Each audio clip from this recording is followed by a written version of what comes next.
databases. In this chapter, you will be learning the details of database, relational database RDBMS, the components, the terminologies which you use in this session are all discussed. Basically, this chapter is actually the part of your +1 syllabus. The continuation of the same is taken over in your +2 part 2, with also that you can do your projects using database concepts. When you take a wider perspective, this is actually a branch of computer science which is having immense priority, that you will be having n number of job opportunities coming up with this field. Moving on, we will see learning objectives we will see today in the session. First, we will cover and define the database. Then we will see what database management system is. Then we will see RDBMS, that is Relational Database Management System. Then we will have a comparison between the traditional way of data storing, that is file handling. With that, we will see how database management system is working. We will see an outline about what different database models are. Then also we will be having certain components and terminologies which you will be using in your RDBMS. Before starting the concept, the main core concept, that is database, let us see a basic element, data. Data, when we see the definition, it says that data contains raw facts which does not carry any specific meaning. Data is raw facts. Raw facts can be numbers, letters, names, which actually doesn't convey any meaning. But there is a higher term for it, that is information. In information, we see that it is a group of data which is actually arranged logically. When you arrange the data logically, you will get a meaning for that particular data. For example, data is say 99469111980 is a mobile number. As it is, it doesn't convey any meaning. But if I say this particular number is my mobile number, then it conveyed a meaning for that. Then it becomes information. Moving on, we'll see what a database is. Database is actually a collection of data. When you say collection of data, it can be a collection of whole lot of data, but it should be within an organization or it should be owned by an enterprise. A database system is basically a computer record keeping system. When you see computer record keeping system, we'll take the record keeping system first. See, in the morning when you go to the class, it's actually a normal scenario that you see that your teacher comes up with a register book which contains all your attendance details, your name, some personal information, and the teacher will be recording your attendance. And she will be later on manually adding up your days of attendance, how many days you are present, how many days you are absent, and later on she is doing it manually. And this is actually a way of keeping record. But here in this case, database is computer-based record keeping system. So that half of the work is done by the very powerful machine, computer. Then moving on, you should have a solid definition for database. So database is actually a collection of interrelated data, so it can be used by various applications. Interrelated data means whatever data you store in a database will be having a connection with each other, or it will be in a relationship. And it can be used by various applications. Let me quote an example. In your mobile, there are contacts. If you are a very social person, there is a chance that your contact list might be having around 500 contact details. And keep that part aside. Now you are going to add or you are going to install an application in your mobile system. For example, take Google. You are going to install a Google app. Google will ask for a permission so as to use your contacts. So you allowed it and Google is using your contact list. Later on, when you are going for a WhatsApp installation, WhatsApp also will ask for what? Permission so as to use your contact details. You agree for that too. But WhatsApp is a different application, Google is a different application. Both these applications is actually is at an ease so as to use your contacts because your contacts is written in a standard form. So database is something which can be used by various kind of applications. Moving on, this is actually an additional information which is shared to you. This is how a software development works. In a software development, actually when you take a whole software, whether it is Gmail app or whatever app you say, it is having two sides, one front end and another back end. In the front end part, you will see all the user interfaces. User interfaces means normally a person, most of the people who using a computer, if he just knows or if she just knows to use the computer in a basic manner, he or she can make use of the front end. There is a team or there are software companies which develop this front end application which is actually very user friendly, and they make use of coding languages like HTML, CSS, JavaScript so as to make these pages. Most of them will be web pages, and you can open them in your web browser or you can open it as an application. This is front end part. Once you see when you are done with the front end, you will go for the back end part, where the back end part contains web server. Most of the application running nowadays is web based, so it will be having web server which will be having PHP, ASP.NET, Java, Node.js, Python, any kind of languages which can be used for web application development will be used so as to do the programming for the web app. Now comes our hero, that is database. And whatever you are taking in as a data or whatever information you are taking from the front end should be stored somewhere, and that storage is being done by the database part.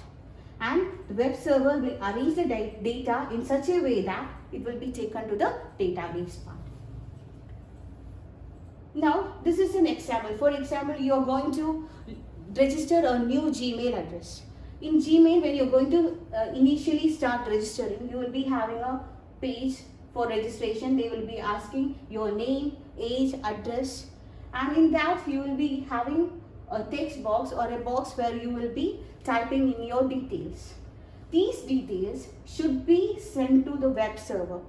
That is done by intermediately converting that particular text box messages into a long message in the form of XML. XML is a language which is very similar to HTML, which you use for coding the web pages, browser pages. And XML message will be sent to the web server, and the web server will study and find out what are the information. For example, in this case, the name is Rajesh, so the name is sent to the web server, and the web server will be keeping that name into the database. Next, database management system. Database management system is actually an application or a system software which is used to manage a database. Database is basically what? A storage area. In order to get the content from the storage area, or to put some values into the storage area, or to modify some values, we need a software so as to do these tasks. And the software which we use for these concepts are called database management system, or in short we call it DBMS. Okay, and you have to see that it is a system software. It is used for creating and managing databases.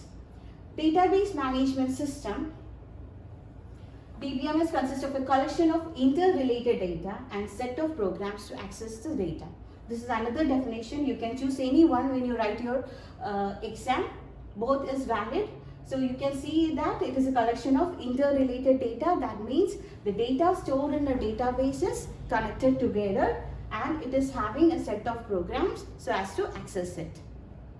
Now we will be moving on to the traditional way of data storing, that is file system. In file system, basically if you see the manual process, you can see in our school office and all, they will be keeping a lot of records so as to store your information. It will be having information about all the 3,000 kids who are learning in our school. So it is actually a bulk of data, and it will be filed up. In order to retrieve an information from that file system is actually a tedious task. So In this system, there are so many drawbacks, even though it is one of the most traditional way of storing things, and we are still using this kind of file system for our basic storage utilities. But it is better to use database when you are going for a higher end software or higher end application. There are so many drawbacks when you talk about file system. The first is data redundancy. The term redundancy means duplication of data. Data redundancy means there is a chance. For example, your teacher, consider your teacher who is your class teacher plus the office. The class teacher is having your records on your attendance, your mark, your co-curricular activity details, and she will be also having a detailed description about your personal data. For example, she will be keeping photos, your family photos and all, and she will be having a set of records. The same is the case with office. They will be also keeping a set of records for you. So the same person will be having duplicate records in two different places. And comes inconsistency. Inconsistency means you are having two different type of data stored in two different places, but there is a chance of mismatch between the content of these files. For example, there is a scenario in which a person came to the teacher and told that my home address have been changed, I have to correct it. He corrected it there with the teacher's record, but he forgot to correct it where in the office. So when the office had something to talk to the parents, or when the office had a situation in which they have to send a message or letter to the home, the message or the letter will be sent to some other place because they are holding on to a wrong address, because the child have been updated at the office. That is called inconsistency. There are two records of the same person, but it is not having the same data. Then, difficulty in accessing data. Of course, if you are bundling up a lot of files, you don't know where to find what, and you will be having difficulty in accessing that particular data. Then, data isolation also is a problem. Data isolation means you have to get a particular information. It will be very difficult to get that particular information. Then, integrity problem. Integrity problem in the sense, for example, if you are permitting entry of a child record, that is school student record, you are only permitting 20 characters for a child's name. But unfortunately, a child had 25 characters in his name. So in order to implement such restrictions, that if you can only have 20 characters, or if you have to just say 25 characters, those kind of conditions cannot be put forth in a file system. It will take up any number of characters. A better example is for example, if you are taking up account number. Normally bank account numbers will be having a specific number of digits. But if in a file system you are trying to enter more numbers than the specified number, it won't show any error. It will take it as an account number. So there is no way of finding out whether the data entered is correct or not. It won't throw any error in file system.